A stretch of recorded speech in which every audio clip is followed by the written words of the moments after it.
सांवली सूरत, कटीले नक्श और बड़ी अधखुली आंखों के कारण ही नरगिस नाम रखा गया होगा। नरगिस अपने नाम के मिठास और खुशबू से तो वाकिफ थी, लेकिन उसके जीवन में सुखचैन के पल बहुत कम ही रहे।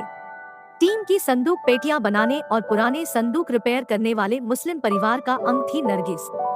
ढेर सारे बाल बच्चों के परिवार में घर की बाहरी पर्ची पर ठक ठक की गूंज जीवित रहती।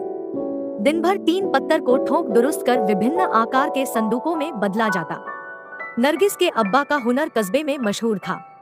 नरगिस समझ नहीं पाती है कि उसका नाम उस नरगिस से प्रभावित होकर रखा गया था जो मदर इंडिया की हीरोइन थी, या बगीचे के उस खूबसूरत फूल के कारण। गरीबी और गरीबी से मारा परिवार। लिखने पढ़ने में ज़हीन थी नरगिस। उर्दू अरबी के साथ साथ उसने 5वीं तक की स्कूली पढ़ाई भी बहुत रुचि से की, लेकिन 6वीं क्लास में नाम नहीं लिख पाया तो फिर आगे जाने का सवाल ही पैदा नहीं होता था। सिलाई बुनाई ढाई सीखी, खानादारी सीखी और तड़ाक से रिश्ता आ गया। उसका शौहर रईस भी तो उसे ए नरगिसे मस्ताना कहा करता था, और अब वही नरगिस कैसे उसके जीवन में नागिन बन गई। काना अग्रवाल सेठ कैसे गुर्रा रहा था, इसीलिए मुनीम जी मैं इन मुसलमानों को काम पर नहीं रखता, आए दिन बवाल करते हैं।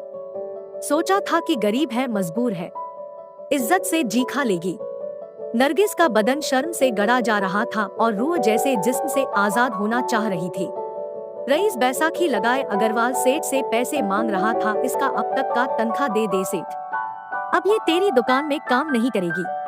नरगिस जानती है कि रईस बिन पैसे लिए जाएगा नहीं और सेठ को पैसे देने ही होंगे। नौकरी छूटेगी सो अलग, खुदा जाने कैसे चलेगी जिंदगी। नरगिस के शौहर की बदतमीजियों से सारा स्टाफ खफा दिखलाई दे रहा था। मियां बीवी का मामला है, कोई क्या कर सकता है। काना सेठ अपने बड़े बेटे से कहता है, देख लो इसका हिसाब किताब और फाइनल कर दो अभी के अभी। नरगिस नजरें जमीन पर गड़ाए खड़ी रही चुपचाप। आखिर क्या वजह थी रईस के इस बर्ताव का? क्या नरगिस इन सब मुश्किलों से निकल पाएगी? यहाँ से उसकी मुश्किलों की शुरुआत हुई। नरगिस का बाप तीनट पर का काम करते करते पराई औरत के चक्कर में भरा पूरा घर परिवार छोड़कर भाग गया। ऐसा गया कि फिर कभी वापस लौट कर नहीं आया।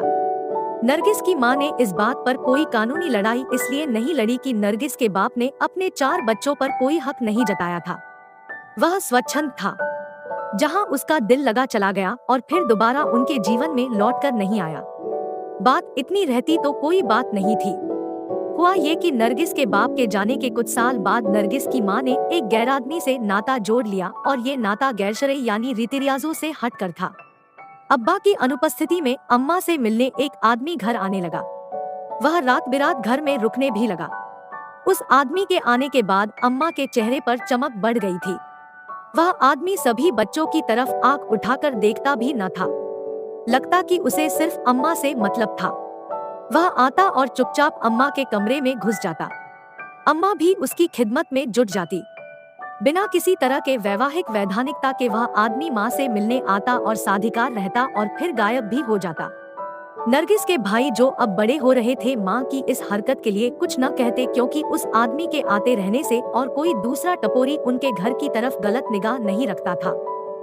कभी वह मटन लेकर आता, कभी अंडे तो कभी मछलियाँ। बच्चों को मटन, अंडे, मछलियाँ प्रिय थे, सो वह आदमी भी प्रिय लगने लगा था। वरना अपने बाप की मौजूदगी में कहाँ इस तरह अंडे, मुर्गी या मछलियाँ खाने को मिलती थी। नरगिस भी अपने भाइयों के साथ मिलकर अब्बा की 3 संदूक को जिंदा रखे हुए थे। नरगिस जवान क्या हुई कि वह आदमी जो घर में बाप की हैसियत से अक्सर आता था, उसने नरगिस की शादी के लिए चर्चा शुरू की। अंधे को क्या चाहिए, सो उस आदमी के बताए रिश्ते पर घर में गौर होने लगा। उस आदमी ने कहा, नगर के बाहर जिधर शराब की दुकानें हैं, उधर बस स्टैंड के पीछे रईस की बिरयानी की एक छोटी सी दुकान है। रईस के मरहूम अब्बा ने एक हिंदू कैप्टन को रखा हुआ था। ये कैप्टन भी रईस के अब्बा की मौत के बाद ज्यादा दिन जिए नहीं। एक अंधा एक कोढ़ी, तो इस तरह मिली दोनों परिवारों की जोड़ी। Loudly crying face.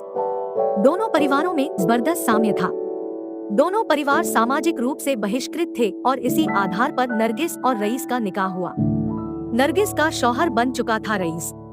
रईस सिर्फ नाम का रईस था, कर्म और धर्म से एकदम कंजर और दारूबाज। शादी से पहले यह बात सभी जानते थे, फिर भी उसका निकाह रईस के साथ हुआ। परिवार वाले कहते हैं कि कोई विकल्प ही नहीं था इसके अलावा। कोई तो आया रिश्ता लेकर, वरना लड़कियां कुंवारी बैठी रह जाएं टीना टप्पर वाले घर में। समय भी कितना खराब है। अपने आप को सल्लू भाईजान समझता था रईस। जाने कितने लौंडे फाड़ियों से उसकी दोस्ती थी। अक्सर अपनी बिरयानी की दुकान पैसे चोरी कर वह बिना बताए फरार हो जाता। उसके पास एक खटारा मोटरसाइकिल थी।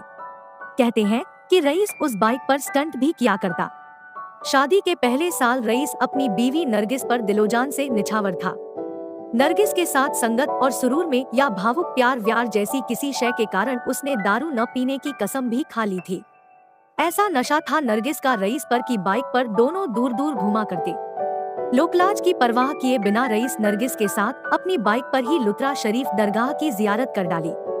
एक लॉज में दोनों रुके रहे कई दिन और चिड़ियाघर और खूंटा घाट भी घूम आए थे। लौटते समय अचानक मार के अभ्यारण्य में उनके प्यार ने कई नई चढ़ाइयां फतह की थी। नरगिस की जिंदगी के वे ही दिन बड़े हसीन थे। उसके बाद घर गिरस्ती के चक्कर में नरगिस फंस गई। रईस का दिल भी इस प्यार रोमांस से भर गया और रईस पुनः सल्लू भाईजान बन गया। उसने चोरी छिपे दारू पीनी शुरू की और कहता कि जिसको जो बिगाड़ना हो बिगाड़ ले, किसी के बाप का गुलाम नहीं हूँ, भाड़ में गई तौबा कसम।